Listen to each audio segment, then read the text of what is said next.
This video is brought to you by Diamond Pacific Tool Corporation. Diamond Pacific is America's favorite diamond tool, wheel, and lapidary machine manufacturers. For nearly half a century, Diamond Pacific has set the industry standard for diamond lapidary equipment. Join the majority of professional lapidaries and choose Diamond Pacific products such as their Nova wheels, Pixie, Genie, and Titan gem makers, as well as their wide selection of other high-quality lapidary diamond products. Check out Diamond Pacific today and find out why they're considered America's premier diamond lapidary tool manufacturers. This video is brought to you in part by SpecialtyCabinBlock.etsy.com. Specialty Cabin Block are the manufacturers of some of the best lapidary block material available on the market today, and also provide a fantastic cabochon cutting service. Specialty Cabin Block is proudly made in America and make very unique block materials that no one else is really making right now on the market. Check out SpecialtyCabinBlock.etsy.com. Make sure to use product code DAVE1 at checkout to directly support the channel.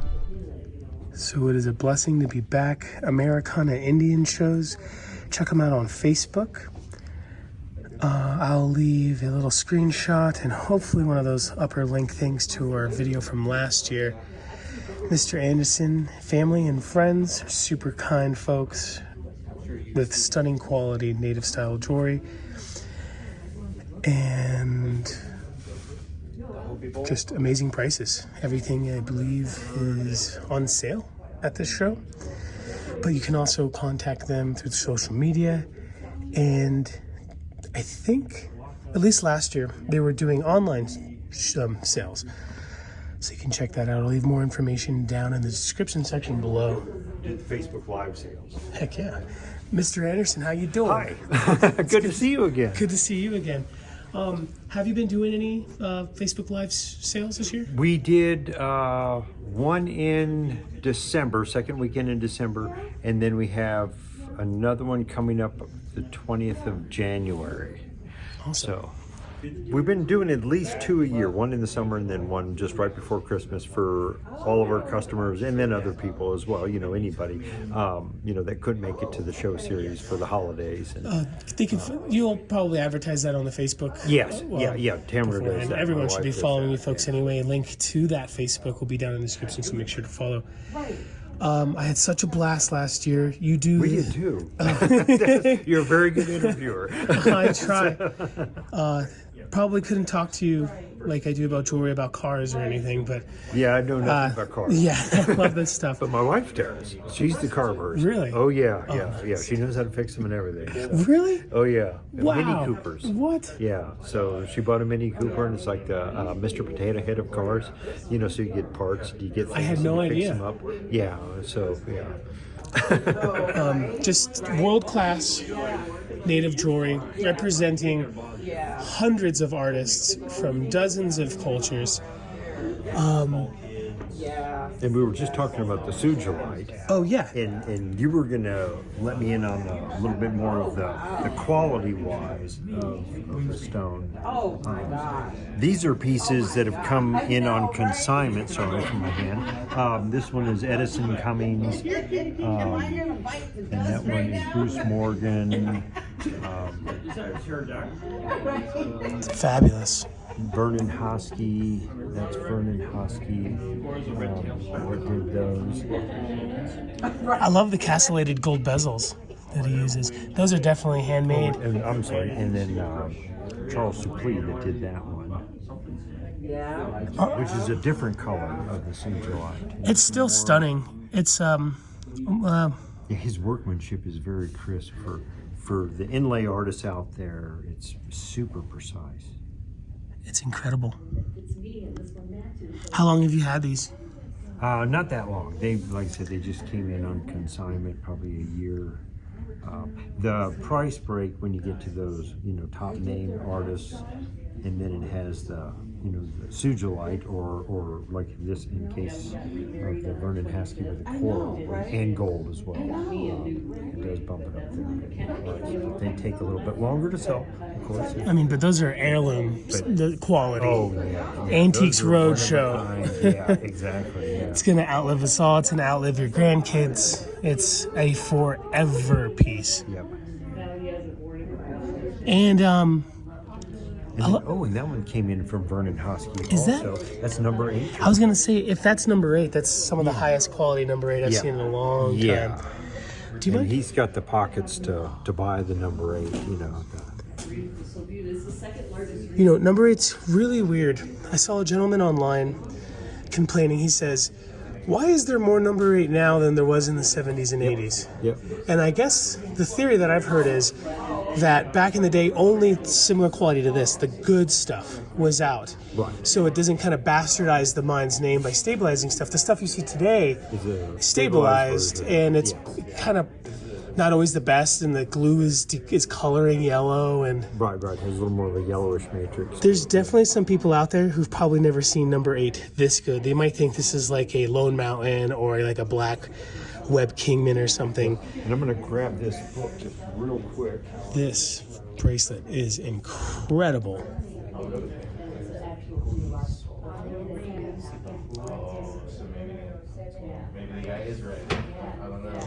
I believe this is what they call the eggshell. And so Quality is just this amazing. Is a good handy little book just to. The nice thing of it gives you an idea on the different variety of turquoise. But so the number 8 page, right here, you can see the variants or variety of turquoise. You get that real light all the way up to the real dark matrix. Oh wow! And this is just all high quality stuff too. Yeah, and all number 8. Yeah, and I saw some pieces of this, and it's probably one of the. So we with these Watsa's Zuni artist, and the guy said it was number 8, and I said no, that's not number 8 because I'd never seen number 8 like that. And then you see the book and you go, oh yeah, that's what I saw. I'm gonna hand this back to you, brother. So you're always getting new stuff in. Always getting new stuff. What is your favorite here this year that you have? Well, I love the Vernon Haskell pieces. I'm a purple person, so we just got out and we had purchased some purple spiny oyster at the Tucson show, and so we're giving that to him. And just it's real hard to find jewelry in purple around. So, but Donnie Suplee with purple Sugilite and Australian opal. So wild. That piece of purple Sugilite is just great. It's got that grapey look to it. Yeah, that's stunning. And then, of course, number 8. That inlay, there's so much waste making that. Yep. It's such a big investment to make something that beautiful when it comes to that style inlay. And the cobblestones as well. That's a huge investment.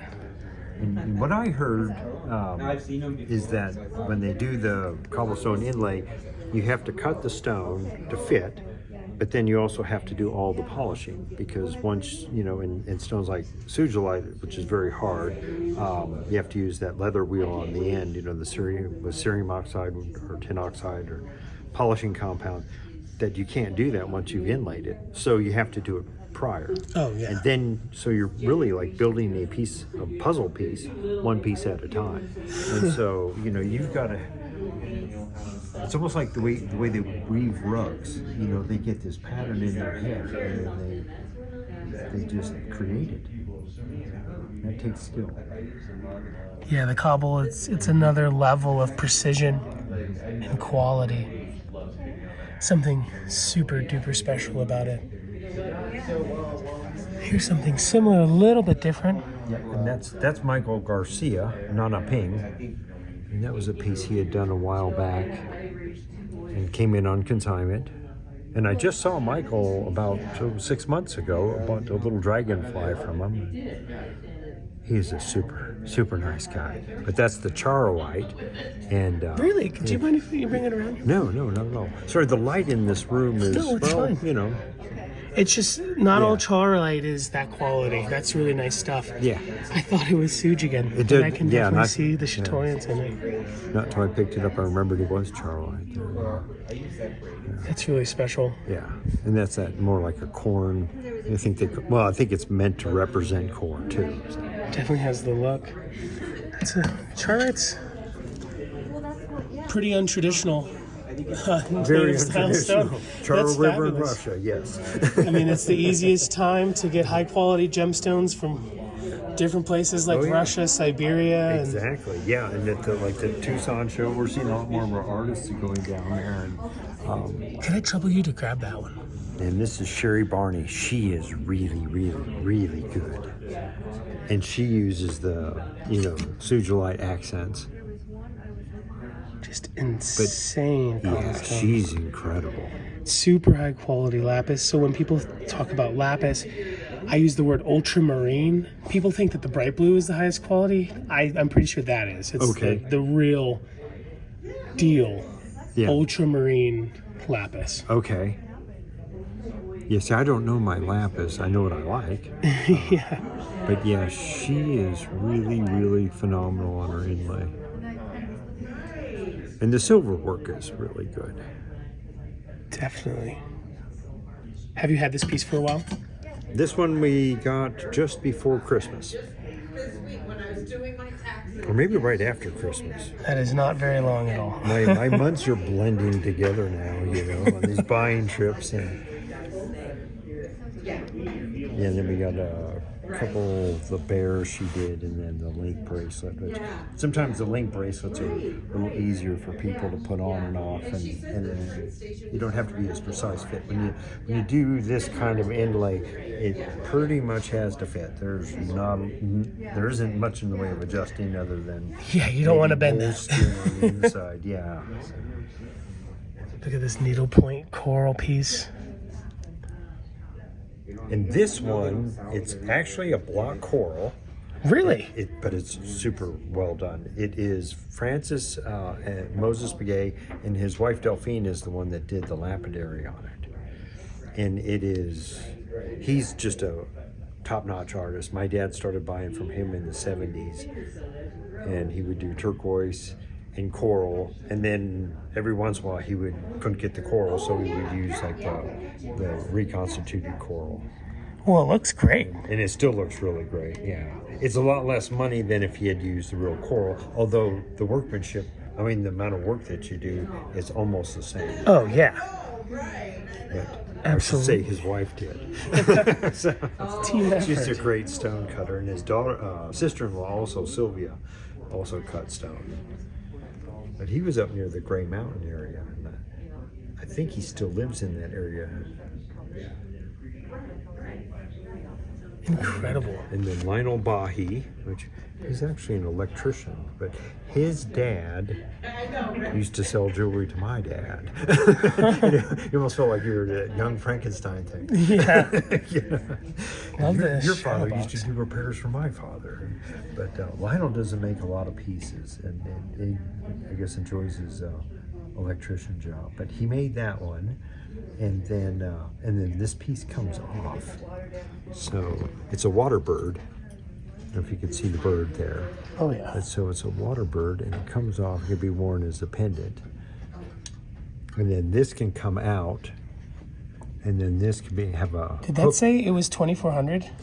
That's the net. It'd be their cost would be 1,600. That is so cheap. Yeah.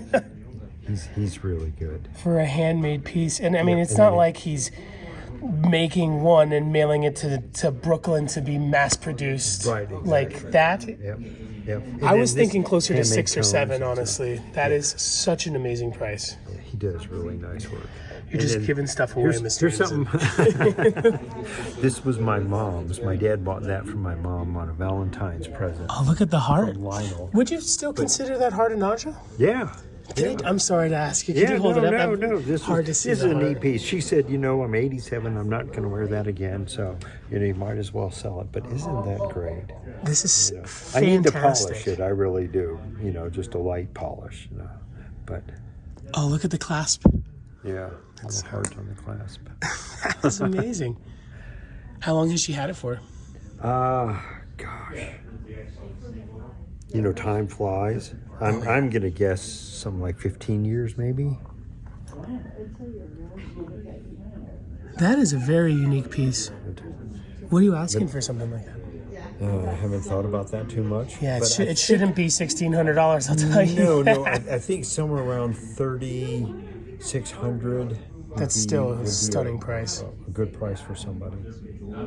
And those are And if you look at what squashes have done price-wise lately, they're almost, they've gone way up, and then the beads are machine-made instead of being handmade. So it really doesn't justify that giant leap there, unless they do the handmade beads, or at least the bench beads. I did a repair in Tucson this year, and I was trying to braze a clasp, and one of the beads exploded. And I'm like, what is this? Well, first, this white stuff was oozing out. Okay, And I'm like, flux. what is this? Yeah. No, it was like styrofoam. Oh. It was like, I've heard about this overseas. They like dip it in silver so it's super thin. And it was weird. It's super weird. It was a beautiful bench bead necklace, super light. I thought it was Tasco because it looked a little weird. Yeah. But it was like this dip. A pair of earrings, and they had filled it with epoxy. I wonder if that's what it was that was squirting out. And it was just like, why is this keep smoking? And so we had to clean all the epoxy out before we could solder the post back on the back of the earring. But, it was one of those, you learned how to do something that you've never done before. So it was kind of a neat experience. Well, the trick in making, here's the old Indian trick for you, making silver beads. You use your charcoal block, and you make a dish shape in the charcoal block. And then so when you cut your disc, and then you dome it, you put half of the bead into that depression that you made, and then you sand it, and then put it in the depression, then put the other bead on top of it. And then that way that bottom disc of charcoal is held or a bead is held in that charcoal, and the charcoal transfers the heat to the bead. So as you're heating it up, it heats up that bottom bead. Oh, fabulous. If you try to set it on top of like asbestos or, just your regular grate or something like that, that bead wants to wobble, and then usually your other bead will try to slide away on you. It's just really annoying. But if you put in that charcoal, it'll hold it steady. Oh, that's a And great then just idea. heat it slowly, because the flux will start to bubble and want to try to push them apart there.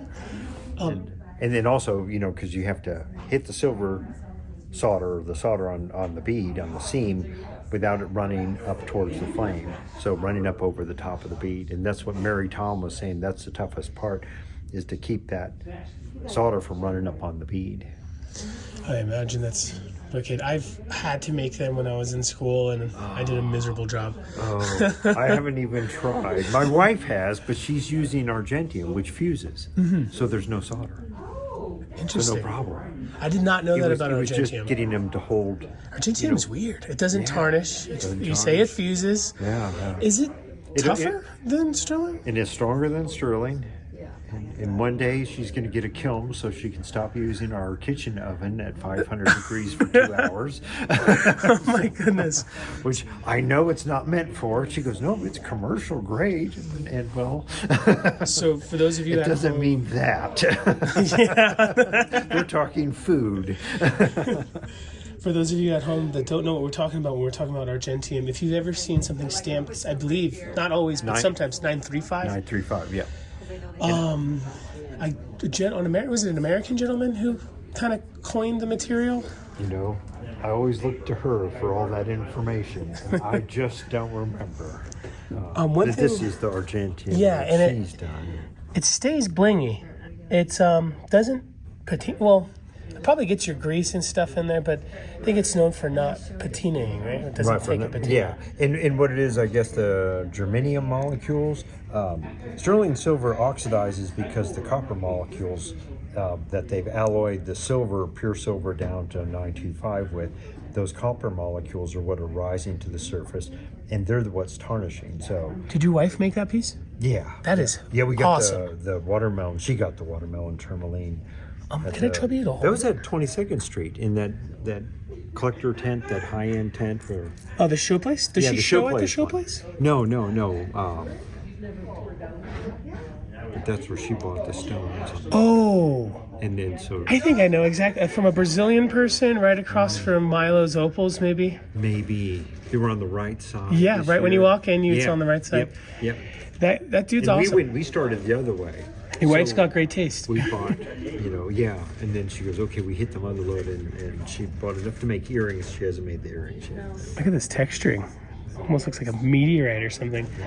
Oh, but the germanium, or the argentium, as time goes on, the germanium molecules are what rise to the surface, and they are tarnish resistant. And so that's why it has kind of an but it has an anti-tarnish property. Fantastic. And I don't think it allows you to fuse it like you can do with gold, so you don't need solder. Or you can solder it. So those prongs right there probably don't use any solder. No. She might have made rivets and then it fused. I don't know. Yeah, I'm pretty miserable. I usually go away because I get nervous. Especially when she's making something. You should stop there. These, for how fabulous they are, they look a little less intimidating to make. Well, no, those UFOs don't look very easy. Yeah, that's Mary Tom's work, and they're actually quite heavy. She calls them her hamburger bead. Oh, I see it now. And she had read up on doing hammered silver, and so that's how she made the beads. And so she hammered all the beads. So I'll never get it back in the case the way it was meant to, but dang, that's only $24.50. So it'd be about $16.50. Goodness, that is an amazing price. Yeah. Well, a lot of these that's also from a collection. We sold it originally probably 10 years ago or 15 years ago to a lady, and she has since passed away, and her family's brought pieces back.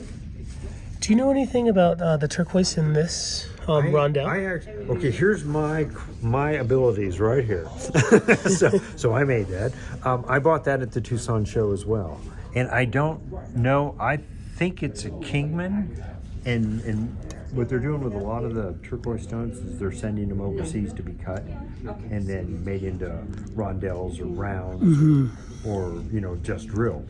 But that's what they're also getting drilled, so that keeps the price. Yeah, there's no real sonic drilling services that are well known in America. There might be a few hobbyists that have the machine. Right. Yeah. Back in the day, that might have been sent to India. Nowadays, the Chinese do really good rondelle work. Okay, so that's probably where this was from. Oh yeah, and there's. And I bought a bunch of strands, and I made a 10-strand of that, and cones, and then a lady bought it yesterday. So. Oh, awesome! This is fantastic. Yeah. And it's nice because you can hang a turquoise pendant on it, or you can wear it by itself. This looks great. The turquoise is fabulous.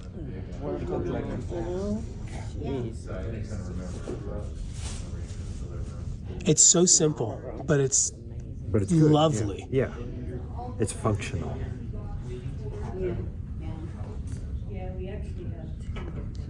I'll take it. You want it? Yeah, I want it. Okay.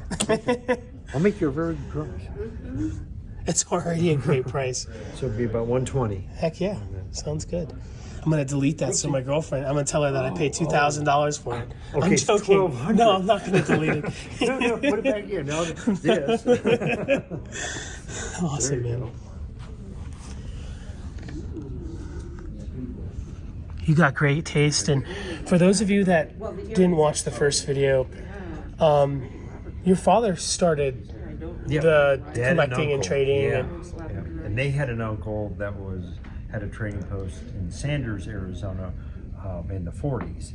And if you don't know where Sanders is, that's Interstate 40, and it's right after you come into Arizona from New Mexico. And that's where he went to the 7th grade and met Frank Yellowhorse, and he got hooked on this and went on, did his career, and then as he started to retire, it became a hobby, and the hobby grew. This Kingman is stunning. Yeah, that's a good example of what you were talking about with the spider webbing and looking more like almost a number 8. Yeah, or like a really nice Chinese. Yeah, yep. And then so you have that being Kingman, this being Kingman. Have you ever run across any like really high-end Chinese, like Daniel Opaki used to sell and stuff? We were just talking with another customer about that.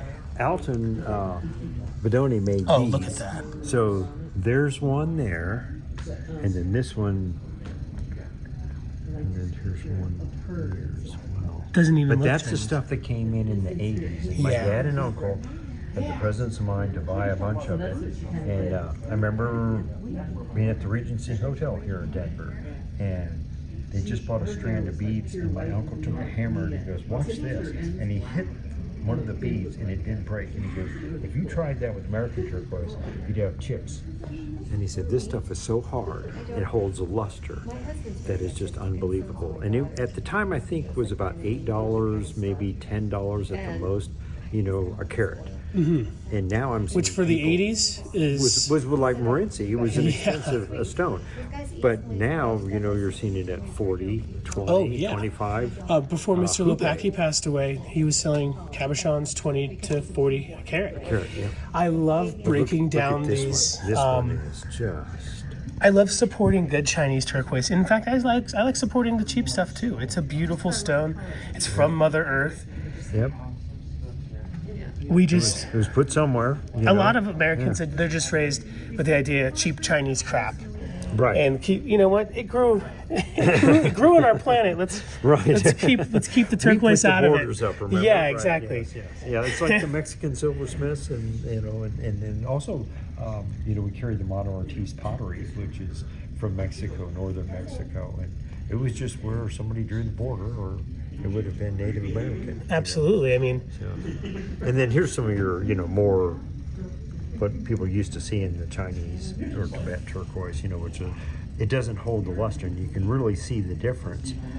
So it's a lot less money per carat, but you get that good stuff. It's so hard, you can bezel that. Every once in a while you'd see somebody do inlay with it, and it just holds a really, really nice luster. But it's also very hard. Mm-hmm. So which means, polishing it is a lot more tricky. And anybody who's had the rough has had it for a long time, or got it from somebody who passed away who had it for a long time. Yep. It's very special. Some of this natural, super high grade, rock hard silicated Chinese is harder to find than some of the rarest. Like it's almost easier to find good Bisbee, than it is to find this good Chinese. Yeah, my wife said, "You should charge more." And I go, "Yeah, I could have told you that. We got it so long ago. We'll make a decent profit, and then you got to move it on. Get stuff, then they can buy something that's already worth more." How much of this can you wear, Mr. Anderson? Right. You ain't wearing nothing. And I was starting to pack. Is this Caraco Lake? But here, is this a Faustite? No. This is inexpensive. So it's the dyed Kingman. Oh, cool. I think, I'm pretty sure, or dyed Chinese. But that is definitely Chinese. And then somebody was clever enough to, when they strung it, if you look, they put the little, now that's that dyed Kingman, they call it Mojave. Oh, yeah. They bought the little rounds of Mojave, and that makes these big nuggety strands hang nice. Because if you ever look at just the big nugget ones, they sometimes want to sit a little bit off. Wherever they kind of catch on one of the nuggets, they'll kind of sit at a bit of an angle. So when I said, well, I'm getting that. That's very clever. And then I went and bought a couple strands of this, and I've already bought strands of turquoise, and so is the dyed Kingman modern? Yeah. Is it what they call Autumn Creek?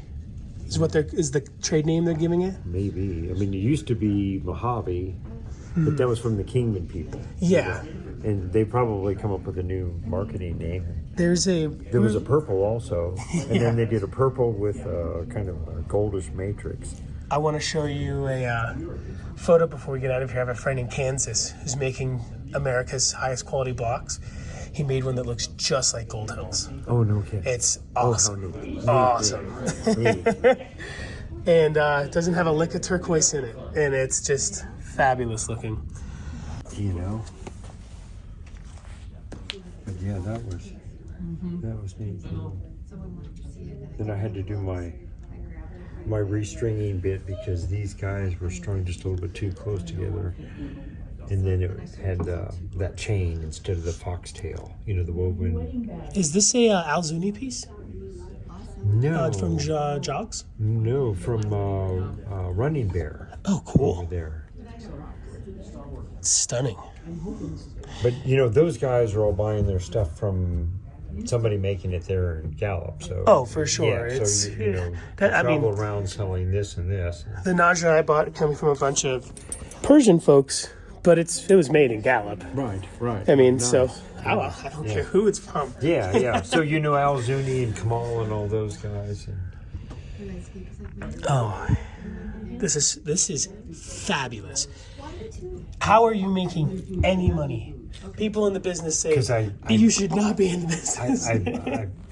I'm really picky about buying, and I look for the deals. And then when I see a deal, I grabbed it. And I think people had passed it by because, seriously, these things were beating each other, and then it wasn't strung correctly. You did repair it. So all the weight wasn't split like this. The weight should be on the inside strand, not the outside strand. And so it just didn't hang right. And when you put it on, it was all wonky. So did that, and then I went to Thunderbird and bought 7 more beads because I had put one extra bead between each one of these to separate it so it hung nice. And then I was short, so I added some beads.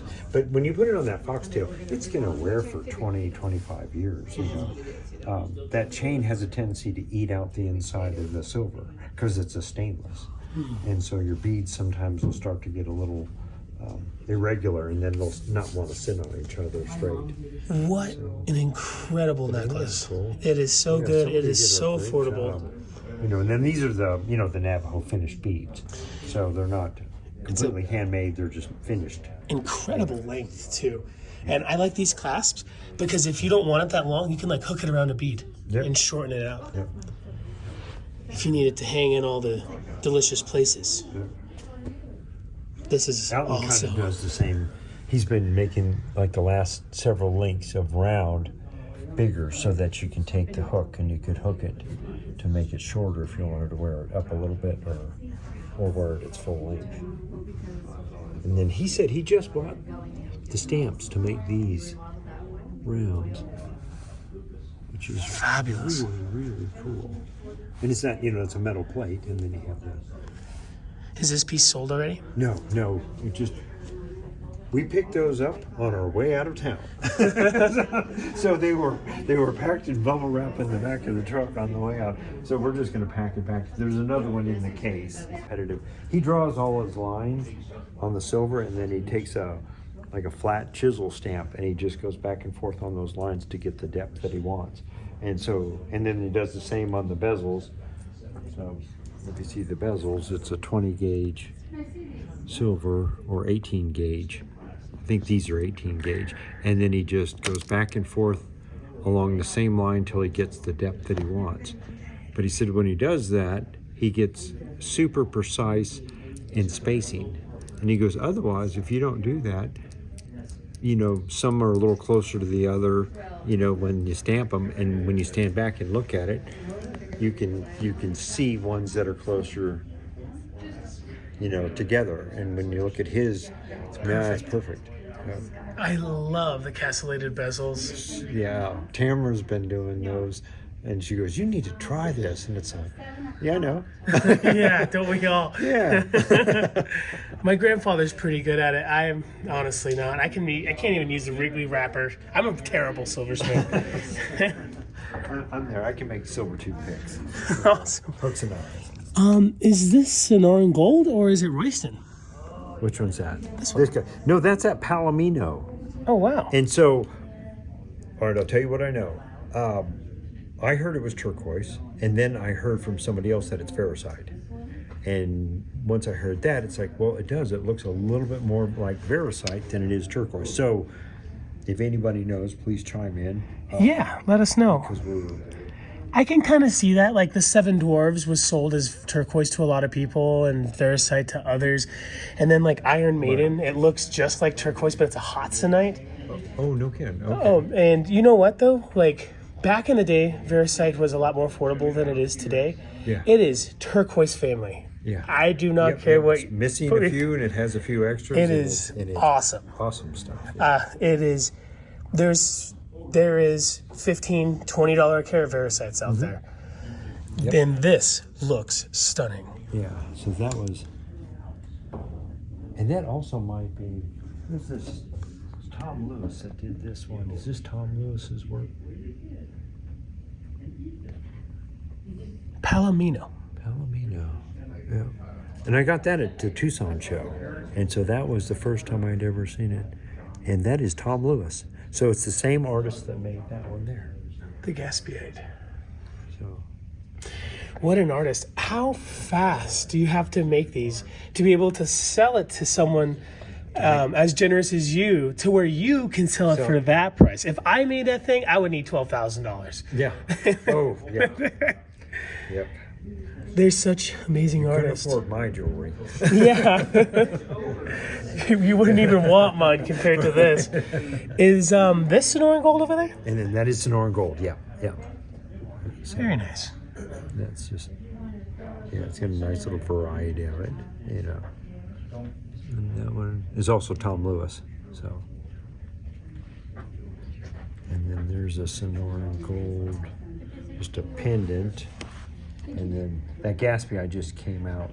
Somebody was looking at it. So. This is nice. There's a beautiful Verisite there. That's Snowville, right? I'm not sure. But that is some nice Verisite. That's where my money's at. It's Snowville Verisite from Nevada, which is worth a lot more than some natural Kingmans, worth more than Sleeping Beauty. Oh, nice. Well, good. But that was one. Of course, he's just giving it away in a collection as well. This is amazing Verisite. Great taste. You have a good eye, sir. I'll have to write Snowville on there. So I have some in the car. I can show you. And it's the same stuff. Oh yeah, it's my favorite. It's got nice depth to it, and some of the stones, turquoise, it's very opaque, and so they say what I've heard is the harder the stone, the more depth it has. And Verisites are one of those stones that, like, people who don't know turquoise are starting to get keen, and it's easy to take it to someone to get second, third opinions. But with Verisites, I'll find them at old estate sales or in a weird box in quartzite from some mom and pop vendor who's just like, that green stuff, it's give me $20. Nice. So you could still get cool Verisite, good good once in a lifetime turquoise finds are getting harder and harder every day. And Verisite's going up and up and up. I see this online, $12 a carat sometimes. Okay. Okay. Well, that's good to know.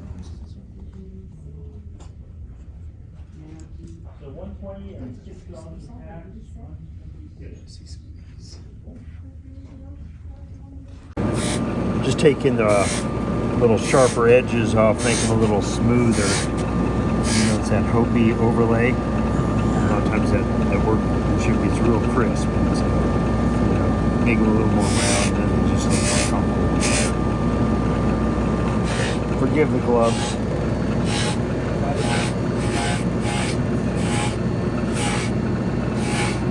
There's that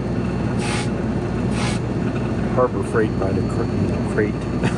Yeah, it's the most affordable place to. Yeah, but it's it's nice to you have some grip and it also protects you a little bit from that heat. But then your hands don't come out nearly as black as.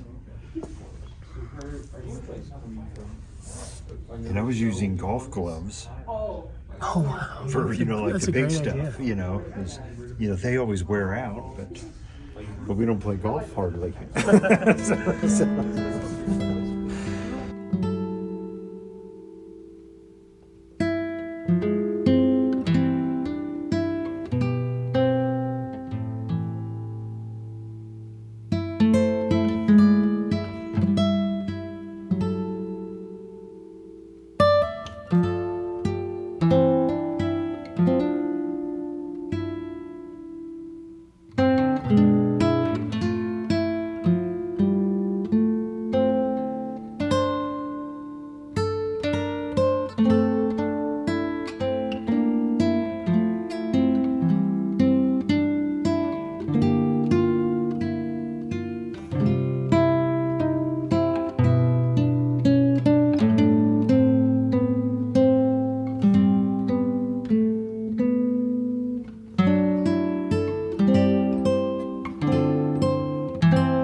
So this guy,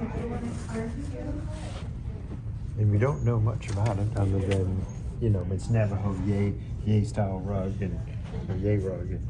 But and I didn't think of this till after the eclipse, but so you got light and you got dark background, so you wonder, because the eclipse happened a long time ago too, so would that have been something they would have just wove into a rug kind of to tell a story? Definitely, they take the eclipse very seriously. Oh yes. Mary Tom came over and she goes, we're not allowed to go outside. And even Nelson Begay, who I think he does have a Facebook page, he posted on there, but yeah, you're not supposed to, I think they don't eat during the eclipse. I noticed that. And you don't go outside. Did everything You don't make anything. you guys rotate stuff? Yeah, here they try to keep the younger folks off the cell phones because you'll end up seeing it from everybody posting videos of it. Okay, Everybody was putting videos Well, I out. said, well, we recorded the Weather Channel eclipse if you want to watch it. Oh, no. I don't know if I'm allowed to watch that. So. Totally understandable. This is stunning. I like When this is, And then this is all natural. That's just natural dark wool. oh wow. Because if you look at it, you can see the lighter brown, a little bit lighter brown, and a little darker brown, and then almost a black, but not quite black. When they make this, is it made this way or Yes, that way? This way.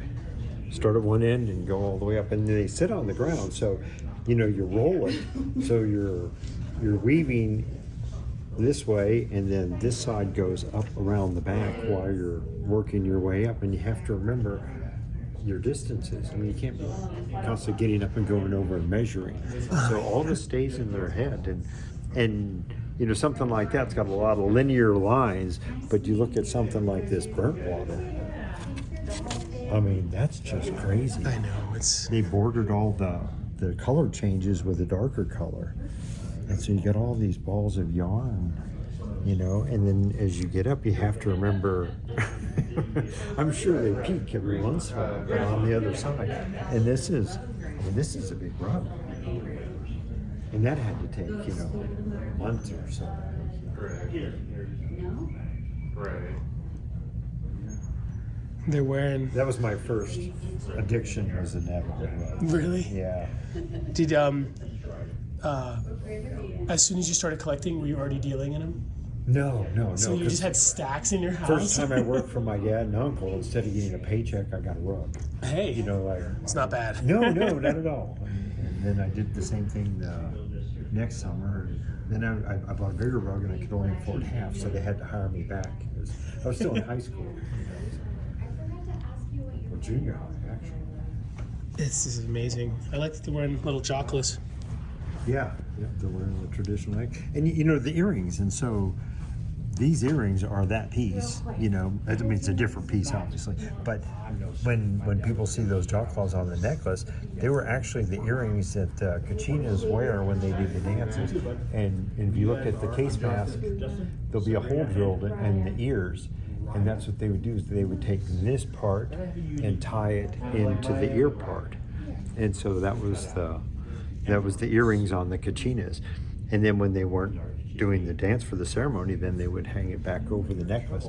And people would look at those necklaces and they go, well, you know, that center thing is this string. It's just tied on there. And it's like, well, it's not really tied on there, you know, tight, because they need to take them off to wear them during their ceremony. And a lot of the Kachina dancers are also singers, you know, medicine man. And they do ceremonies like that. This is fabulous. And then here's a mind-boggling one. So they call this a double weave. Sorry. And so you have one pattern on one side, and then you have a whole nother pattern on the other wow. side. Oh, it's really thick. And because you have, I think they said as many as sometimes 30 lats going, which is that board that comes across on the loom. When you flip it, it brings out the 1, 3, 5, all the odd strands, and then when you flip it down and flip the other one up, it brings out all the even strands. And so with the double weaves, they have a tremendous amount of them, because you're weaving 2 different rugs at the same time. And how they can keep track of that, no idea. But yeah, they do have a tendency to be thicker. That's fabulous. Yeah, you have to have a lot of skill for doing the double weave. How do you store these for travel? You don't have to do that anymore. Us? That's a long Yeah. time ago. Good Just right down. Oh, like totes. We have a tote, yeah. Oh, cool. Yeah. That's how long ago. Container store. IKEA. With the white walls, right? Well, yeah. Because white walls are Something cool with back wheels, because these things, you get enough of them, they get heavy. Oh, I bet. Valve pipes. Valve pipes. Have you ever been to any dedicated Gas was holding pipes. rug or like textile shows? No, we had a lady that used to come to when we did the shows in Las Vegas at the Hacienda Hotel before, blew up. She used to come in and she wove the yay rugs, and she'd come in and do a rug while she was there. Oh, and wow. in the 4 days, because we used to do Friday, Saturday, Sunday, and Monday, 4 days, she would even finish one that size. And she'd be there the whole time we were open, which is about 12 hours. School year, you're almost done. We were younger, we stayed open longer. See you at the end of the summer. And then you went and gambled. Oh gosh. You didn't sleep with the lockers. No. I went to their The Ganado Trading Post used to, I'm sorry. no, what were you saying? Ganado Trading Post used to have a weaver there, and you could go in and watch them do weaving. And so did the Cameron Trading Post, which is just north of Flagstaff. And I believe they still have their weaver in there, so you can go in and watch someone weaving a rug. I think one of the biggest weaving cultures where I live is Chimayo. Oh yeah. And I know there's like the Ortega store, Uh-huh. but I think, I don't know, someone let me know if you guys know at home. I think most of the folks bringing stuff in are Spanish. Of Spanish, yeah. They have Spanish their descent, own yeah. big culture. Well, that's how it started. Is when that the makes sense. conquistadors came into the Albuquerque area on their quest for the 7 cities of gold. Anyway, as the wintertime came, you didn't have enough livestock or food to feed all your soldiers. So what they did is they sent the soldiers out to live with the Pueblo Indians in that area. And a group of them who had weaving experience went up and that's where they stayed in that Chimayo area. And they decided after the conquest or whatever to just go ahead and stay, and they started the whole Shemayo thing. And I had no idea that yeah, was so the so story. that's from the 1460 or something like Oh, that. wow. So long time. No Walmarts. No. If you want to stay warm, you get to weave, you know.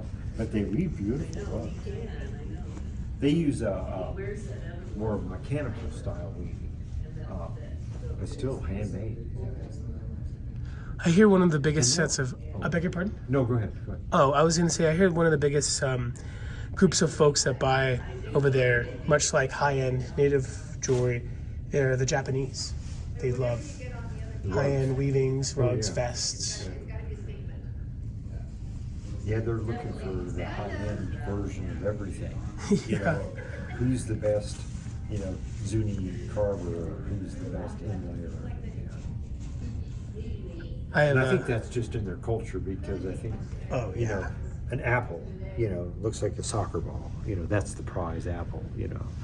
So, It's probably not genetically modified. Just right, like right. It's grown years and years of cultivating this one apple tree to get this. And yeah, they take great pride in having the singular best of something, and which is neat, you know, when you think about it. An apple the size of a soccer ball. yeah, I've seen videos of like $300 pairs and stuff. Oh yeah, yeah. Over there Okay, in okay. Japan. See, yeah.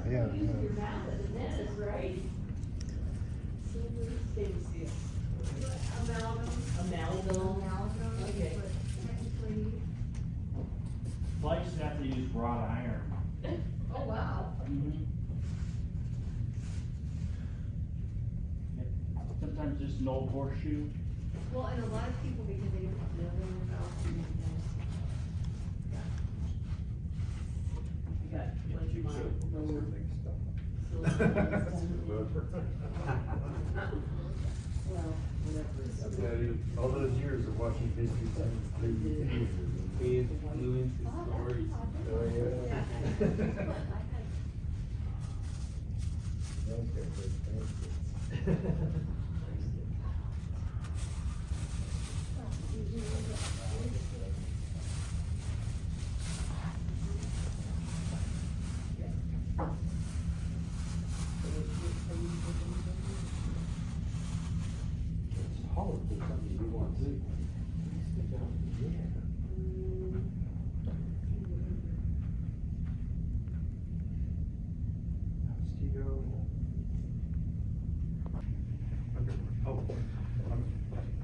Where I am in the building. I'm sorry.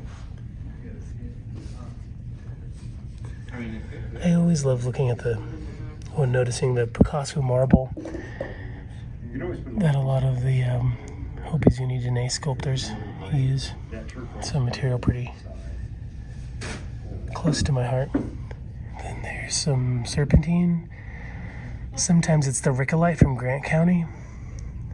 Obviously the catlinite from Minnesota. Alabasters and soapstones. It's a nice, could be Smoky Kingman or Chinese. Look at that. Little Zeta.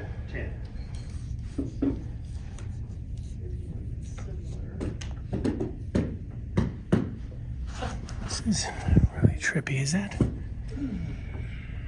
skeleton charite?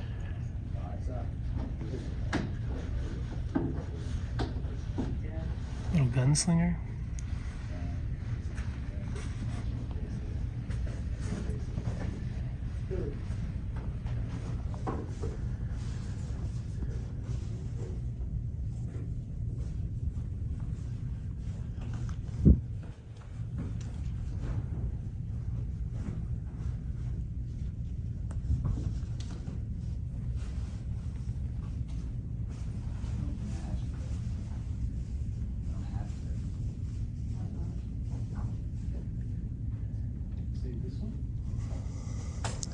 Is this piece Mexican?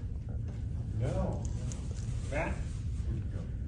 Oh, he's the expert on pottery. Yeah.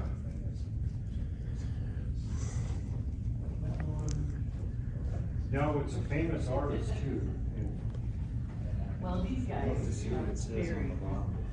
The reason why I was asking it looks like a serpent around it. It is. It's a Vandu, the water serpent. And then I guess it's Kolowisi if it's in Zuni. Fabulous. So who is that? Phyllis and Manuel Hemlock? I've heard of them. He never lets me out here, because of the breakables. Didn't know if it was like a Quetzalcoatl or something. I didn't know there was much serpent lore and culture in the In the Native northern American, the northern yeah. natives. But with the culture, with the water slide, culture, it makes sense.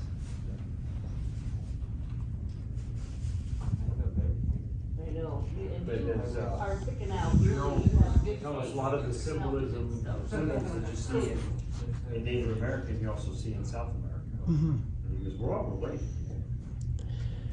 Yeah, I mean, there's a lot of Aztec Yeah. stories in northern New Mexico, and then in like the Barstow area too. And Yeah. But it makes sense. Yeah, I'm tempted, I like this, only picture you have on it. It looks great, that shirt.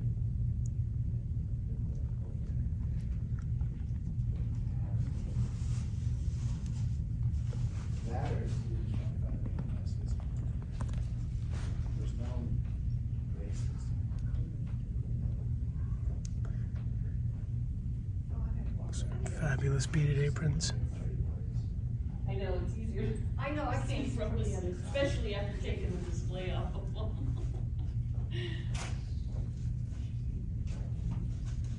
That's key, guys.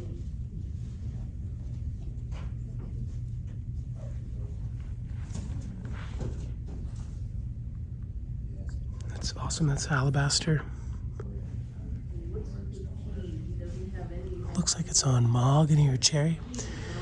Yeah, it looks like a mahogany, maybe a sapele wood.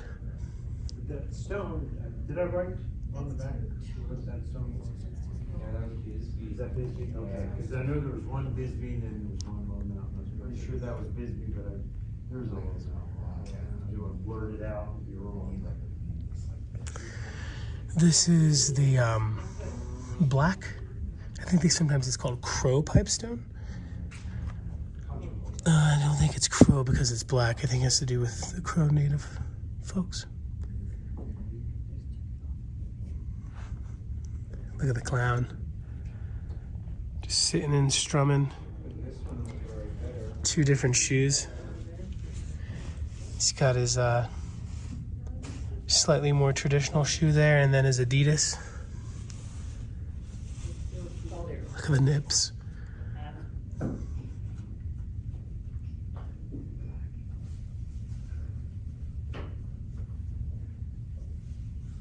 Do they dye that stuff? No, No? it's natural. It's natural like that.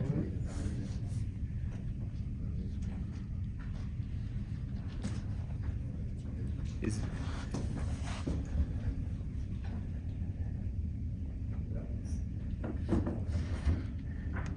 Love this one right here with all is the the little pieces. magnesite mixed with like something else? Yeah, I The way, don't. like the way, you know how it's the other one, White Buffalo is Oh yeah. calcite and dolomite. You know what I mean? The brown is something, but I can't tell you what it is. Gotcha. It's natural though. It's not like a composite. Yeah, it's a Very natural cool. So the stone.